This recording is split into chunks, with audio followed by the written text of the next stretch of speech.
Good afternoon friend. मैं आज आपके सामने चर्चा करूंगा समान नागरिक संहिता।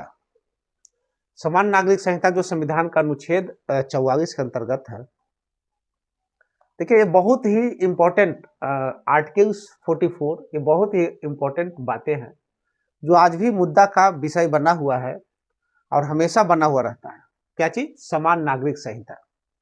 सबसे पहले यहाँ हम ये बताएंगे कि समान नागरिक संहिता है क्या, और समान नागरिक संहिता का उद्देश्य क्या है।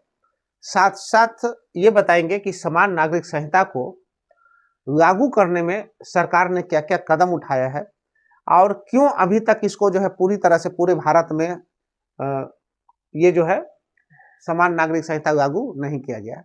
इसकी चर्चा हम यहाँ करेंगे। तो फर्स्ट में हम यहाँ देखें कि सबसे पहले संविधान का अनुच्छेद 44 कहता क्या है।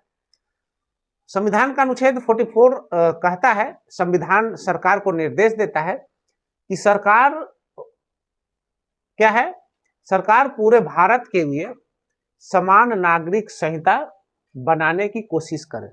कहता है कि सरकार जो है पूरे भारत के लिए समान नागरिक संहिता बनाने की कोशिश करे। ये बातें कहता है, ठीक है। अब देखिए, तो सबसे पहले तो यहाँ हमको ये जानना होगा कि समान नागरिक संहिता है क्या चीज है।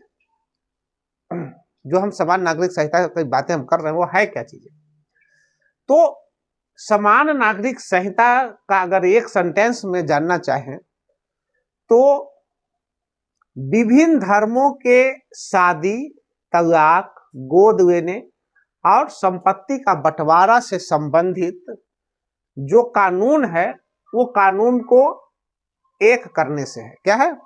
एक कानून बनाने से है। मीन्स ये सारे के लिए शादी, तलाक, गोद लेना, संपत्ति का बंटवारा क्या होना चाहिए, इससे संबंधित जो कानून होना चाहिए सभी धर्मों के लिए क्या होना चाहिए, एक जैसा होना चाहिए, जो कि आज भिन्न भिन्न है। जैसे देखिएगा कि इसी से संबंधित चाहे शादी की बातें हो, चाहे तलाक की बातें हो, चाहे गोद लेने की बातें हो, चाहे संपत्ति के बंटवारा की बातें हो, देखिएगा कि सभी धर्मों में इसका कानून डिफरेंट डिफरेंट है, सभी का अपना अपना है और भिन्न भिन्न है। जैसे हिंदू के लिए क्या है, हिंदू मैरिज एक्ट है। मुस्लिम के लिए क्या है, मुस्लिम पर्सनल लॉ है। उसी तरह से सिख के लिए अलग से है। ईसाई का अपना एक नया जो है एक्ट है। तो इससे क्या होता है, इससे अड़चनें बढ़ती है, परेशानियां बढ़ती है। इसी को दूर करने के लिए क्या किया गया है, इसी को दूर करने के लिए समान नागरिक संहिता की बातें करता है, ताकि सारे धर्मों को एक प्लेटफॉर्म पर एक कानून से क्या किया जाए, उसका समाधान किया जाए। अब यहां हम देखेंगे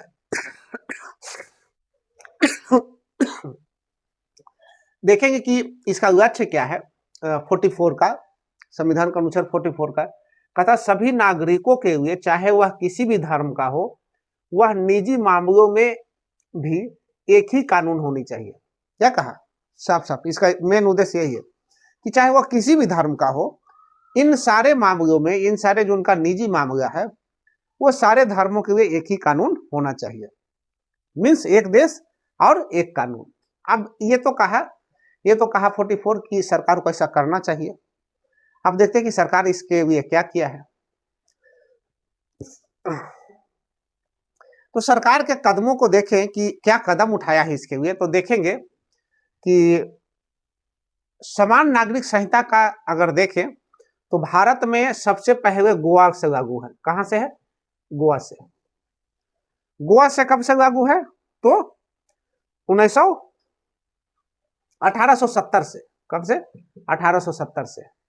गोवा में समान नागरिक संहिता कब से लागू है? तो 1870 से। किस अनुच्छेद के किस एक्ट के तहत है? तो 1867 का पुर्तगाली नागरिक संहिता एक्ट। किसके द्वारा? 1867 का पुर्तगाली नागरिक संहिता के तहत। किसके तहत? नागरिक संहिता। इसके तहत गोवा में लगाया गया था समान नागरिक संहिता। 1867 के पुर्तगाली नागरिक संहिता के तहत 1870 में गोवा में समान नागरिक संहिता शुरू किया गया था। ठीक है। अब देखिए, 1867 के पुर्तगाली नागरिक संहिता के तहत जो है क्या किया गया था, समान नागरिक संहिता जो है भारत में लागू किया गया था। उसके बाद देखते हैं कि 1961 में क्या हुआ। 1961 में पुर्तगाली से हम जो है क्या किए, छीन लिए गोवा को, और गोवा को अपने देश में मिला लिए। तो उसके बाद देखेंगे कि गोवा दमन द्वीप प्रशासनिक अधिनियम 1962, गोवा दमन द्वीप प्रशासनिक अधिनियम 1962 के तहत जो समान नागरिक संहिता लागू था गोवा में, उसको मैंने जारी रखा, या हमारे देशवासियों ने, हमारे देश के सरकार ने इसको क्या किया, जारी रखा। तो तीन बातें हैं कि गोवा में फर्स्ट चीज है कि गोवा में जो है समान नागरिक संहिता कब लागू किया गया था, तो 1870 में। किस संहिता के द्वारा, तो 1867 का पुर्तगाली नागरिक संहिता के द्वारा। और ये भारत में कब मिला गोवा, तो 1961 में। और समान नागरिक संहिता जो अभी तक कंटिन्यू हम रखे अपने देशों में, वो किसके तहत रखे, तो गोवा दमन द्वीप प्रशासनिक अधिनियम 1962 के तहत इसको मैंने, हमारे देश ने क्या रखा, इसको जारी रखा, जो आज भी जो है गोवा में क्या है, समान नागरिक संहिता है। तो मीन्स सबसे प्राचीन जो है हमारे किस सबसे प्राचीन राज्य जो समान नागरिक संहिता जहां है वो कौन सा है, गोवा में है। तो ये तो गोवा में प्राचीन से ही है। उसके बाद सरकार ने क्या किया कि 2025 में उत्तराखंड में यूसीसी लागू किया, मीन्स यूनिफॉर्म सिविल कोड, जिसको समान नागरिक संहिता कहते हैं। तो फर्स्ट बार माने स्वतंत्रता के बाद फर्स्ट बार कोई राज्य जो है समान नागरिक संहिता लागू किया, तो वह है उत्तराखंड। कब, तो 2025 में। उसके बाद देखेंगे कि मुस्लिम महिला संरक्षण अधिनियम, मीन्स विवाह अधिकार संरक्षण अधिनियम के तहत जो है ये आया, विवाह अधिकार संरक्षण अधिनियम 2019 में आया। इसके तहत जो है क्या किया गया, 3 तलाक को खत्म किया गया। क्या किया गया, इसके तहत 3 तलाक को खत्म कर दिया गया। उतना ही नहीं, 42वें विधि आयोग तो बहुत ही ऐतिहासिक भूमिका निभा रहा है। अब कैसे देखिए, क्योंकि अभी देखें कि यह समान नागरिक संहिता जो है पूरी तरह से धर्म से जुड़ा हुआ है। तो धर्म से जुड़ा हुआ होने के कारण एक कानून पर सारे धर्म के लोग सहमत हो, ये बहुत ही डिफिकल्ट टास्क है। क्या है, मान लीजिए कि कोई ऐसा कानून बनना जिसमें हिंदू जो है राजी है, मुस्लिम राजी नहीं होगा, मुस्लिम राजी है तो सिख राजी नहीं होगा, सिख राजी है तो उस पर ईसाई राजी नहीं होगा। मीन्स वो कानून ऐसा होना चाहिए जो सारे धर्म जिसमें सहमत हो, जिस कानून से सारे धर्म के धार्मिक जो है नेता या धार्मिक संगठन जो है वो क्या होना चाहिए, सहमत होना चाहिए, तभी तो वो कानून जो है ये होगा, इम्प्लीमेंट हो पाएगा। इसके चलते क्या किया है कि 22वें विधि आयोग ने क्या किया है, सारे धार्मिक संगठनों से या धार्मिक पंडितों से, संस्थाओं से या आम आदमियों से क्या मांगा है, सुझाव मांगा है कि समान नागरिक संहिता संबंधित जो है एक कानून होगा जो सभी धर्मों के लिए होगा, वो किस तरह का होगा, उस पर अपना अपना विचार दें। और विचार देने के बाद एक क्या करें, एक जो है एक ऐसा साझा वो मसौदा तैयार करें जिससे सभी धर्मावलंबी क्या हो, सहमत हो, सभी धर्म के लोग सहमत हो। इस पर जो है 22वां विधि आयोग क्या कर रही है, काम कर रही है। उतना ही नहीं, हिंदू उत्तराधिकार अधिनियम जो 2005 में आया, इसके तहत पैतृक संपत्ति में क्या किया गया, जितना जो है बेटा का अधिकार है बाप का संपत्ति पर, उतना ही जो है क्या है, बेटी का अधिकार है। कौन, ये अधिकार किसके द्वारा दिया गया, हिंदू उत्तराधिकार अधिनियम 2005 से। तो इस तरह से बहुत सारे बिंदु पर हमने देखा कि चाहे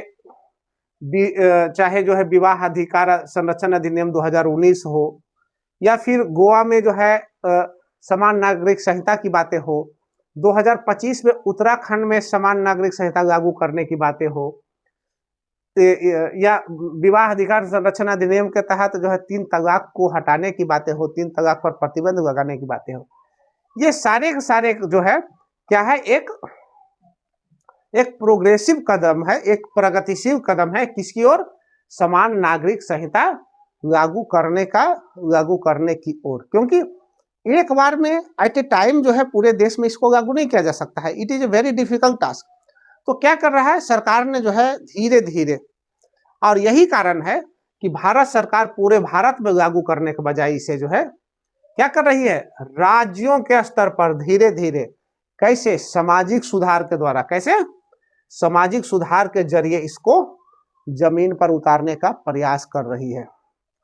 कि अब सामाजिक सुधार के द्वारा मीन्स क्या हुआ कि जैसे जैसे समाज में क्या आएगा, जागरूकता आएगी, लोग बुद्धिजीवी होंगे, मानेंगे कि हाँ ये जो मुस्लिम से संबंधित या किसी भी धर्म से संबंधित उसका जो एक्ट है, क्योंकि सबका अपना अपना एक्ट है, सबका अपना अपना कानून है, तो उसमें जो है विसंगतियां हैं वो दूर होगा, और सभी के एक कानून, एक प्लेटफॉर्म के नीचे जो है क्या किया जाएगा, लाया जाएगा, और उसी कानून के तहत जो है क्या किया जाएगा, सभी को उस कानून के अंदर रखा जाएगा। तो इस तरह से हम देखें कि संविधान का अनुच्छेद जो है 44 से संबंधित, संविधान का अनुच्छेद 43 कहता है 43 कि हर मजदूर को इतनी पगार मिले कि न सिर्फ वो पेट भर सके अपना, बल्कि अपने परिवार का, मीन्स साफ साफ कहता है 43 कि प्रत्येक मजदूर को इतनी पगार हो कि न सिर्फ वो अपना पेट भर सके, बल्कि अपना और अपने परिवार के पेट भरने के साथ साथ क्या करे, वो शिक्षा, स्वास्थ्य, मनोरंजन इत्यादि सुविधा उसको मिल सके, वो प्राप्त कर सके। नहीं, अब देखिए ये तो कहा कौन सा, ये कहा 43 संविधान कह रहा है, संविधान कहा, स्पष्ट रूप से समझिए कि संविधान कहा कि सरकार को ऐसी व्यवस्था बनानी चाहिए जिसमें जो है क्या हो, जिसमें जो है हर मजदूर को इतनी पगार मिले कि वो क्या कर सके, अपने तथा अपने परिवारों को पेट भर सके, और साथ ही साथ उसका जो बुनियादी जरूरतें हैं, जैसे शिक्षा हो, स्वास्थ्य हो, मनोरंजन हो, या जो भी चीजें हैं, उसको जो फंडामेंटल चीजें हैं, जो फंडामेंटल आवश्यकता है, उसको जो है आसानी से पूरा हो सके। तो ये तो कहा राज्य के नीति निर्देशक तत्व के अंतर्गत। अब इसके लिए सरकार ने क्या की कि एक मजदूर का इतना पर्याप्त मजदूरी हो कि उसको जो है ये सारे अपना जो है फंड, अपना जो है पेट भरने के साथ साथ उसको जो मौलिक जरूरतें है उसका पूरा हो। इसके लिए सरकार ने जो है मनरेगा 2005 में लाया, जिसके तहत क्या किया गया, जिसके तहत 100 दिन के रोजगार की गारंटी दी गई। उतना ही नहीं, न्यूनतम मजदूरी अधिनियम से मजदूरों के वेतन को क्या किया गया, फिक्स किया गया। उतना ही नहीं, हर 10 साल पर जो है क्या होता है, हर 10 साल पर जो है जो उसका वेतन है, वेतन का संशोधन होता है, वेतन का जो है रिवीजन होता है, नया वेतन आयोग आता है, और मिनिमाइज किया जाता है कि इतना से कम वेतन किसी भी कर्मचारी को नहीं मिल सकता है। इस तरह से क्या किया गया है, इस तरह से जो अनुच्छेद 43 में कहता है संविधान, सरकार ने उसको साकार करने का क्या किया है, बहुत प्रयास की है। उतना ही नहीं, खादी एवं ग्राम उद्योग जो सस्ते लोन एवं ट्रेनिंग की सुविधा प्रदान कराती है, कौन सा, खाद्य एवं ग्राम उद्योग। तो खाद्य एवं ग्राम उद्योग एक आयोग ही का स्थापना की गई है। क्या है ये, खाद्य एवं ग्राम उद्योग। अब ये क्या करता है कि गरीबों को कम पैसा में ऋण देता है। मान लीजिए कि जो है अगर किसी को उद्योग स्थापना करना है तो उसको क्या दे दिया, उसको ऋण दे दिया, वो अपना जो उद्योग स्थापित किया, जैसे जैसे उसको पैसा आया सरकार को वापस किया। इससे क्या हुआ, इससे आसानी से कोई भी व्यक्ति उद्योग को क्या कर सकता है, उद्योग स्थापित कर सकता है। तो ये चीजें, उतना ही नहीं, पीएम एक योजना है, पीएम स्वनिधि मुफ्त योजना, मुद्रा योजना, पीएम स्वनिधि मुद्रा योजना। अब इसके तहत जो है, जो रेवड़ी पट्टी में जो बहुत निचले तबका का है, जो रोड के किनारे फुटपाथ पर अपना जो है क्या करते हैं, बिजनेस करते हैं, उसके लिए पीएम स्वनिधि मुद्रा योजना के तहत जो है क्या किया जाता है, बिना गारंटर के ऋण दिया जाता है, ताकि जो है वो छोटा मोटा अपना उद्योग धंधा कर सके, और जब पैसा कमाए तो सरकार को वापस कर सके। तो इस तरह से जो निचला तबका है उसको अपलिफ्टमेंट के लिए, उसको नीचे से ऊपर उठाने के लिए सरकार हमेशा प्रयासरत है। और जो अनुच्छेद 43 के तहत जो एक निर्देश दिया गया है संविधान के द्वारा सरकार को, उसको पूरा करने का हमेशा प्रयासरत रहता है। अनुच्छेद 43 को अगर देखें, अनुच्छेद 42 को देखें तो 42 कहता है कि काम के लिए सही माहौल होना चाहिए और मातृत्व लाभ की बातें करता है। मीन्स काम का जगह सुरक्षित एवं सम्मानजनक होना चाहिए और गर्भवती महिलाओं को काम से छुट्टी और जरूरी सुविधाएं प्रदान होनी चाहिए। अब इसके लिए देखिए, इसके लिए मातृत्व लाभ अधिनियम 2017 लाया गया है। अब जिसमें जो है कोई ऐसा जो गर्भवती महिलाएं हैं जो काम कर रही हैं उनको जो है अब क्या दिया जाएगा, अब 12 सप्ताह से 26 सप्ताह बढ़ा दिया गया। मीन्स जो गर्भवती महिलाएं हैं उनको छूट अवकाश की अवधि को क्या कर दिया गया, विस्तार कर दिया गया। जो पहले 12 सप्ताह दिया जाता था अब कितना दिया जाएगा, 26 सप्ताह दिया जाएगा। उतना ही नहीं,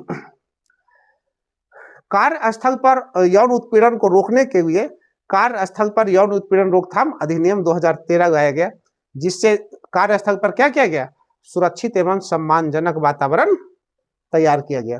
उतना ही नहीं, कारखाना अधिनियम जो 1948 में आया, उसके तहत जो बुनियादी आवश्यकता होते हैं कार्यस्थल पर उद्योगों में, उसके लिए एक कानून बना दिया गया कि इतना चीजें जो अगर आप उद्योग सेटअप करते हैं तो मजदूर के लिए इतना चीजें जो है क्या होना चाहिए, कारखाना में होना ही चाहिए। जैसे शौचालय होनी चाहिए, कार्य करने का स्थान साफ सुथरा होना चाहिए, वहाँ जो है रोशनीदार जगह होनी चाहिए। इस बहुत सारे जो पैरामीटर है, वो पैरामीटर जो बुनियादी पैरामीटर है वो पैरामीटर होनी चाहिए। तो इस तरह से हमने देखा कि अनुच्छेद 44, अनुच्छेद 43 और अनुच्छेद 42, इसके तहत जो एक नीति निर्धारण में संविधान ने जो निर्देश दिया है उसको पालन करने के लिए सरकार ने हमेशा तत्पर रहा है। और वही तत्परता का कारण यह है कि आज क्या है, आज हम अपना जो है राज्य के नीति निर्देशक तत्व में जो सिद्धांतें दी गई है उसको एक हद तक क्या कर रहे हैं, उसको हद तक लागू करने में हम कामयाब हुए हैं। और हमेशा, और जो बाकी है उसके लिए हमेशा क्या रहते हैं, प्रयासरत रहते हैं। तो इस तरह से हमने देखा कि राज्य के नीति निर्देशक तत्व में जो बातें दी गई है उसको जो है क्या कर रही है सरकार, लागू करने में हमेशा जो है क्या है, हमेशा प्रयासरत है।